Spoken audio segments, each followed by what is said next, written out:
오늘은 열왕기하 강의 네 번째 시간입니다. 이해할 수 없는 어려움을 만날 때, 이해할 수 없는 어려움을 만날 때라는 제목으로 하나님의 말씀을 증거하도록 하겠습니다.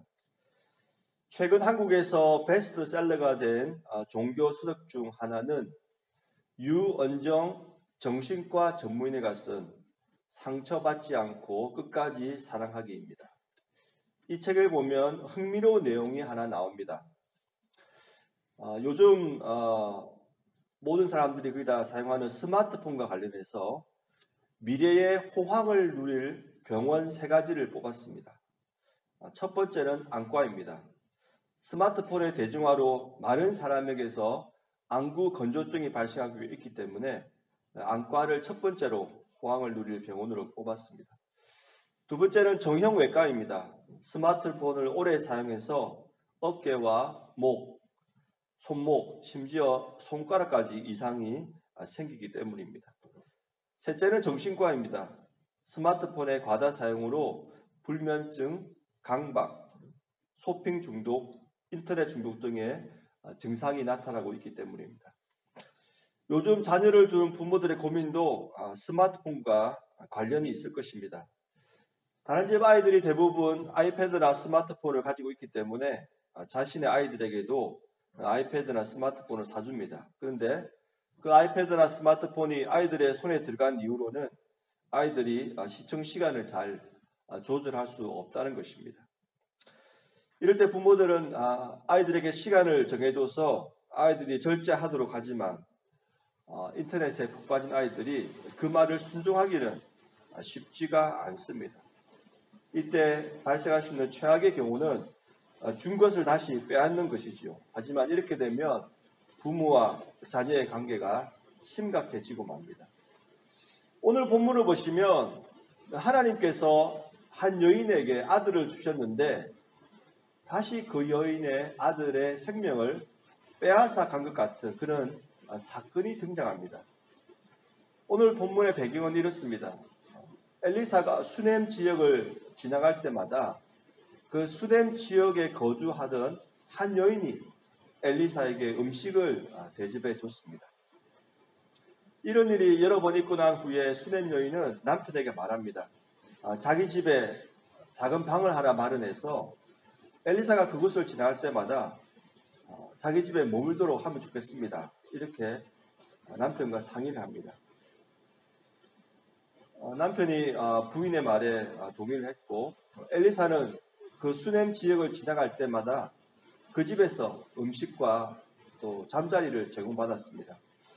엘리사 마음에 너무나 감사한 마음이 들어서 하루는 그 여인을 불러다가 말합니다. 혹시나 부탁할 것이 있거나 소원이 있으면 말해보세요. 그런데 이 여인이 아무런 부탁도 하지 않습니다. 수넴 여인이 아무런 부탁도 하지 않자 그 옆에서 그들의 대화를 지켜보던 엘리사의 종 게하시가 말합니다. 이 여인에게는 아들이 아직 없고 이 여인의 남편은 나이가 많습니다. 그러니까 이 여인의 가정에 꼭 필요한 것이 한 가지 있는데 그것이 뭐냐면 자식이라는 것입니다. 엘리사가 게하시의 말을 들은 다음에 이 여인에게 말합니다. 내년 이맘때에 아들을 낳게 될 것입니다. 과연 한 해가 지난 후에 이 수넴 여인의 가정에 아들이 태어나게 되었습니다. 만약에 이야기가 여기서 끝났다면 너무나 아름답고 훈훈한 이야기로 남게 되었을 것입니다. 수넴 여인은 하나님의 종 엘리사를 극진히 잘 섬겼습니다. 그리고 하나님께서는 이렇게 하나님의 종을 잘 섬기는 여인에게 그 가정의 가장 귀한 선물인 아들을 주신 것입니다. 그런데 이 이야기는 여기서 끝나지가 않습니다. 이 이야기는 이 다음부터 본격적으로 시작이 되는 것입니다. 그리고 우리가 읽은 오늘 본문이 바로 이 부분을 다루고 있습니다. 제가 18절부터 20절까지 말씀을 한번 읽어드리겠습니다. 그 아이가 자라매 하루는 추수꾼들에게 나아가서 그의 아버지에게 이르렀더니 그의 아버지에게 이르되 내 머리야 내 머리야 하는지라. 그의 아버지가 사만에게 말하여 그의 어머니에게로 데려가라 하며 곧 어머니에게로 데려갔더니 나까지 어머니의 무릎에 앉아 있다가 죽은지라. 수넴 여인의 아들이 갑자기 숨을 거두고 만 것입니다. 참으로 이해할 수 없는 일이 일어난 것입니다. 하나님께서는 부탁도 하지 않은 이 수넴 여인에게 아들이라는 큰 선물을 주셨습니다. 그리고 몇 년이 지났을까요? 아마도 아들이 가장 사랑스러울 때 하나님께서는 이 여인으로부터 이 아들을 빼앗아 간 것입니다. 이것은 마치 선물을 주었다가 다시 빼앗아간 심술교 고약한 마녀와 같은 그런 느낌이 들게 합니다. 사랑하는 성도 여러분, 여러분도 인생을 살면서 이런 이해할 수 없는 일을 당하시는 일이 있으신가요? 아무리 생각해봐도 하나님께서 나를 놀리시는 것 같은 그런 느낌이 든 적은 없었습니까? 하나님께서는 왜 우리에게 이런 일들을 허락하실까요?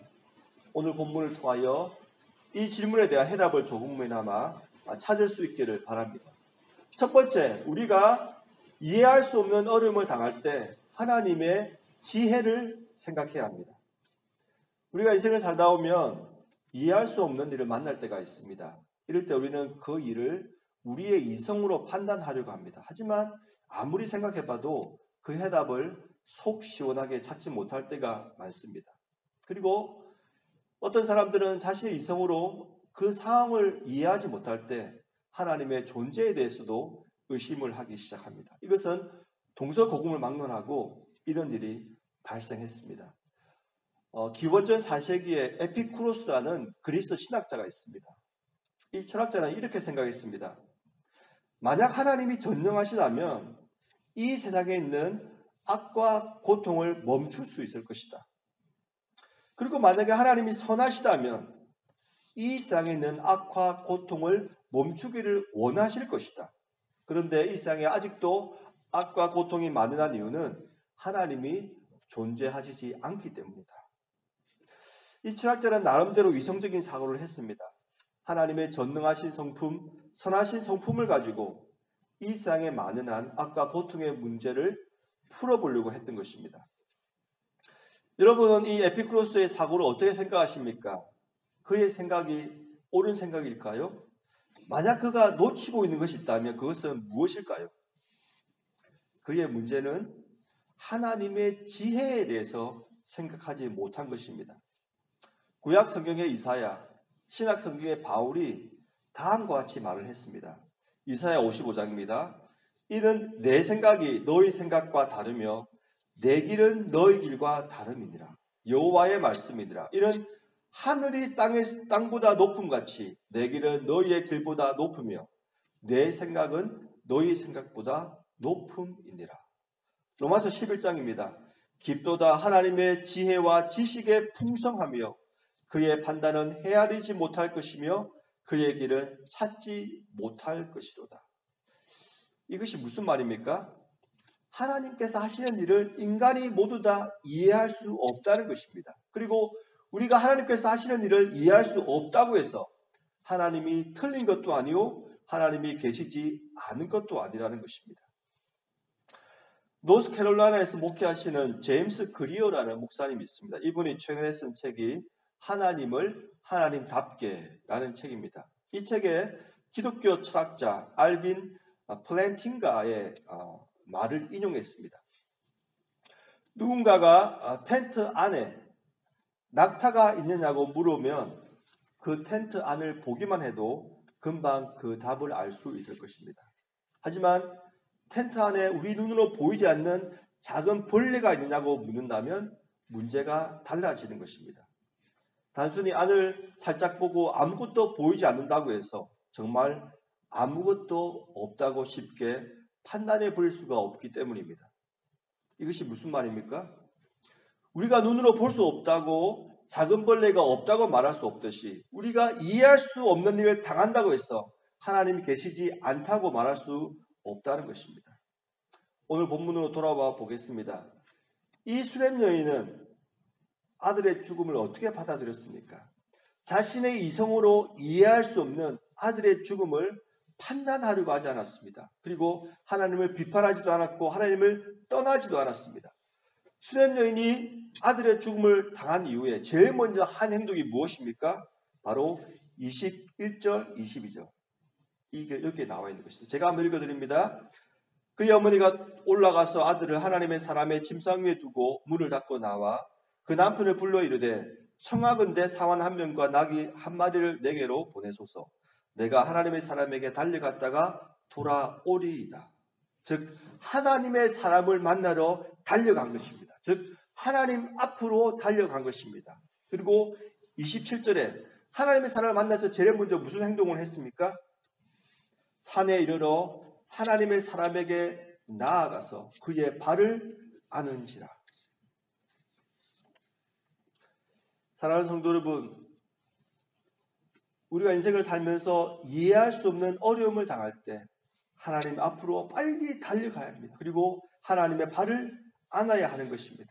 그래야지만 하나님의 역사를 볼 수 있고 우리가 이해할 수 없는 일을 통하여 하나님께서 하시고자 하는 일을 볼 수가 있기 때문입니다. 그런데 하나님께서는 왜 우리에게 이렇게 이해할 수 없는 고통을 허락하시는 것일까요? 여기에 두 번째 요소가 있습니다. 바로 하나님을 직접 경험함으로 우리의 신앙이 성장하도록 하기 위함입니다. 우리의 신앙이 성장하기 위해서는 교리서 몇 권을 읽거나 신앙서적 몇 권을 읽었다고 이루어지는 것이 아닙니다. 이것은 마치 수영 교과서를 몇 권 읽었다고 수영을 잘할 수 없는 것과 마찬가지입니다. 골프도 마찬가지죠. 골프책 몇 권 읽었다고 골프를 잘할 수는 없는 것입니다. 실제의 삶 속에서 살아계신 하나님을 직접 경험해야지만 우리의 신앙이 성장할 수가 있는 것입니다. 신약 성경에 나오는 이야기 중에서 이 수렘 여인의 이야기와 가장 유사한 이야기는 나사로의 죽음일 것입니다. 두 이야기 모두 주인공이 하나님의 사람을 섬긴 사람들입니다. 수렘 여인은 선지자 엘리사를 섬겼고 마르다와 마리아는 예수님을 섬겼습니다. 두 이야기 모두 남자가 죽고 여자들이 슬픔을 겪었습니다. 수렘 여인의 아들이 죽고 수렘 여인이 슬픔을 당했습니다. 나사로가 죽고 마르다와 마리아가 슬픔을 당했습니다. 두 이야기 모두 죽은 자가 다시 살아나게 되었습니다. 수렘 여인의 아들이 다시 살아났고 마르다와 마리아의 오빠 나사로가 다시 살아났습니다.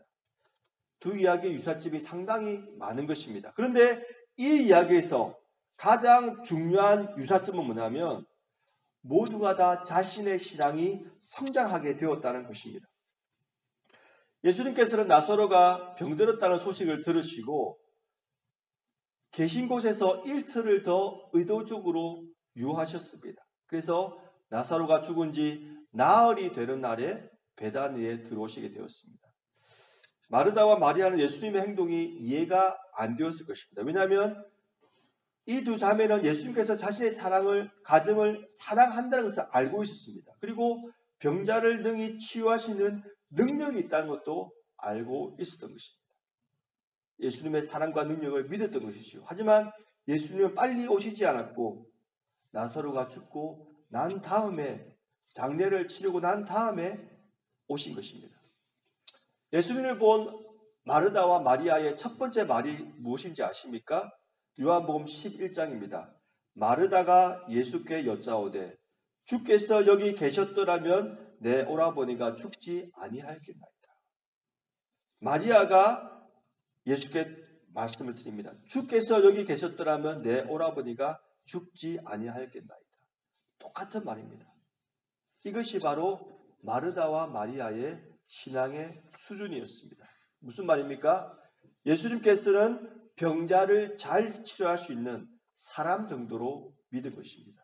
만약에 오빠 나사로가 죽기 전에 오셨으면 오빠가 죽지 않도록 치료를 해 주셨을 것이다. 이렇게 생각한 것입니다. 즉 좋은 의사, 탁월한 의사 정도로 마르다와 마리아는 예수님을 믿었던 것입니다. 하지만 예수님께서 이 두 자매에게 바라시는 신앙은 그 정도의 수준이 아닙니다. 예수님께서는 당신이 누구신가를 직접 깨달아 알도록 하기 위해서 나사로의 죽음을 허락하신 것입니다. 나사로의 죽음 그리고 부활을 경험한 이후에 마르다와 마리아의 신앙은 어떻게 변했을까요? 예수님께서는 죽은 지 나흘이나 되는 냄새가 나는 시체에도 생기를 불어넣어서 사람으로 부활할 수 있도록 만들어주시는 전능하신 하나님이시다. 이것을 믿게 된 것입니다. 즉 부활의 신앙을 믿게 된 것입니다. 오늘 본문에 나오는 수넴 여인도 마찬가지입니다. 처음에 엘리사가 수넴 여인에게 1년 후에 아들을 낳을 것이라고 말했을 때 수넴 여인이 무슨 말을 했습니까? 28절에 나옵니다. 여인이 이르되 내가 내 주께 아들을 구하더이까 나를 속이지 말라고 내가 말하지 아니하더이까. 즉 1년 후에 아들을 낳게 될 것이라는 그 말조차도 이 수넴 여인은 믿지 않았던 것입니다. 엘리사를 잘 섬겼지만 하나님이 아들을 줄 수 있는 분으로도 믿지 못했던 것입니다. 엘리사의 말을 이익은 후 1년 후에 아들을 낳은 다음 이 수넴 여인은 어떤 생각을 했을까요? 하나님께서 원하시면 여러 해 동안 아들을 낳지 못한 우리 부부를 통해서도 아들을 줄 수 있다. 이렇게 생각을 했을 것입니다. 하지만 하나님께서는 이 정도 수준에서 이 수넴 여인의 신앙이 정지할 것을 원하지 않으신 것입니다. 하나님께서는 이 믿음에서 한 걸음 더 앞으로 나아가기를 원하셨던 것입니다. 수넴 여인은 결국 자신의 아들의 탄생과 죽음과 부활을 통하여 새롭게 하나님을 만날 수 있었습니다. 예전에는 아들을 줄 수 있는 분으로도 믿지 못했지만 이제는 죽은 생명도 다시 살릴 수 있는 분으로 믿게 된 것입니다. 즉 부활의 신앙을 믿게 된 것입니다. 말씀을 맺겠습니다. 하나님의 역사는 테피스트리 짜기와 비슷하다는 말이 있습니다. 테피스트리는 다양한 색깔의 실을 가지고 그림을 짜놓는 작품을 말합니다. 한 올 한 올 손으로 직접 작업을 해야 하기 때문에 미술적인 가치가 상당히 높은 것입니다. 테피스트리 작품의 위를 보면은 아름답고 정교한 그림이 있습니다. 하지만 그 모서리를 들고 뒷면을 보면은 실이 불규칙적이고 혼란스럽게 엉켜있는 모습을 발견할 수가 있습니다. 사랑하는 성도 여러분, 혹시 지금의 우리의 삶이 테피스트리의 뒷면과 같다고 느끼지는 않습니까? 우리가 이해할 수 없는 일을 당할 때 우리는 테피스트리의 뒷면을 보고 있는 것입니다. 내 삶이 엉망이고 무질서하다고 생각이 들 수밖에 없는 것입니다. 하지만 그 순간에도 하나님께서는 우리가 보지 못하는 테피스트리의 앞면을 짜고 계신 것입니다. 언제가 하나님께서 그 테피스트리의 면을 뒤집어 주시는 날이 올 것입니다. 그 날이 이 세상일 수도 있고 저 세상일 수도 있습니다. 중요한 것은 그 날이 언제일지라도 우리는 하나님을 끝까지 신뢰하고 수넴 여인처럼 하나님 앞으로 나아가야 한다는 것입니다. 우리 주님께서 성령의 빛을 우리 마음 가운데 밝히 비추어 주셔서 하나님의 역사를 믿음의 눈으로 바라볼 수 있는 은혜가 있기를